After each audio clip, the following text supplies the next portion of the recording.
What's going on, guys? Al Desha here, and today I want to talk about a through the mail return, two through the mail returns, sort of, kind of, um, and my only four country music autographs that I have. I'm not a country music fan. I don't hate the music, but I'm not a fan. I don't go out of my way to listen to it. But I do have four autographs, actually five autographs, and I framed four of them. I'll explain that in a second.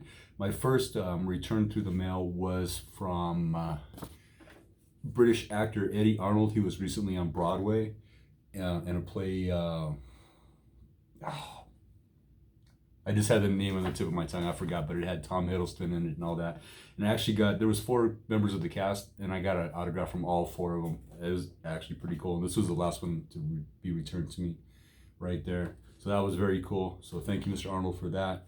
And my second return was a return to sender kind of thing, but I thought it was kind of weird. I sent a autograph request to Matthew Liberatore. I'm sorry, I brutalized the name. Played for the Tampa Bay Rays at the time. That I thought when I Googled it and I sent the request out, and it got forwarded to his home address. And I Googled the address, and it's just a residential house. I'm not going to give the address. I'm not going to be like that. But even then, it got returned to me. It was returned to sender after it got sent to the team, to his home address, and it got returned to me. So that's kind of sucks. Like I said, I'm not going to show his information, but there's the envelope right there. I think it'd be a dick move to show that information right there. So on to my country music autographs. And musicians in general are hard to pin down to get autographs from because they travel constantly. Nowadays, you can probably get one through their fan site or their store, or contact them on Twitter like that. But generally, musicians travel on tour around the country, around the world, and they're really hard to pin down if you go that route to get their autographs.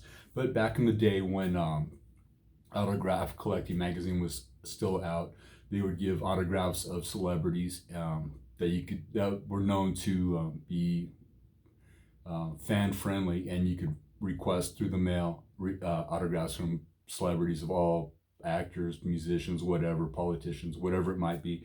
And the short time that I did, Autograph Collector magazine got me into collecting seriously for autographs, but that's a whole nother story. I did manage to collect five autographs of country music stars, and I framed four of them, and I'll explain why I got the fifth one. And I know I have a shitty computer printer, so the resolution is not good, but here are my autographs right here. This is Mickey Gilley and his autograph right there. Charlie Daniels and his image right there. Martina McBride and her autograph, and Toby Keith and his autograph. Toby Keith, known for Red Solo Cup and A Beer for My Horses. Martina McBride, known for Independence Day. This one's for the girls in A Broken Wing. Charlie Daniels, universally known for The Devil Went Down to Georgia. And if you're not a country music fan, you still know The Devil Went Down to Georgia. And for the average person that knows of Charlie Daniels, I bet they would be hard pressed to name a second Charlie Daniels song. He's been around for years. I had to actually look it up too because I didn't really know any other Charlie Daniels songs.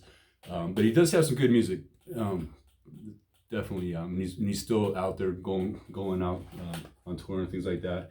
And Mickey Gilley, right there. And when I did some research on him, I found it kind of interesting that I actually wrote it down. He's 83 years old now, and he's still touring. He's going to be in a few places in February, which is insane. And I always heard about the Gilley's Bar in Dallas, and I always thought it was his bar, that he owned it, he founded it, but he didn't. A person by the name of Sherwood Cryer founded the bar in 1970/71, and Mickey Gilley would perform there, and he liked Mickey Gilley. He took him under his wing, so to speak, kind of, sort of, and he named the bar after Mickey Gilley, Gilley's Bar. And it was featured in Urban Cowboy with John Travolta, Deborah Winger. And Sherwood Cryer invented the mechanical bull I didn't know that either. I don't know who Sherwood Cryer is other than just the 5 minutes of research I did, but he invented the mechanical bull, which was featured in Urban Cowboy. So I thought that was pretty cool. And let me explain why I have 5 autographs. As you can see, the image of Martina McBride right there is a little bit better quality than these other ones here. This is because this is a photo of her on her fan club. Information is on the back of this, and she sent me, it's just the address and things like that in the website, but she also included the Martina McBride fan club registration right there, which is pretty cool. So since it was the same size, I thought I would include it with the autographs right here. And why I have 5 autographs is, let me see, where's it at? She actually sent me 2 autographed index cards. This one and this one right there. So I have 5 autographs, 2 from Martina McBride, which was very cool. So I thank all 4 of these people for their autographs. Very, very cool. And once again, Mr. Arnold, Eddie Arnold, right there. British actor, recently, I think he's still on Broadway right now. The play's called Betrayal, I believe, if I'm not mistaken.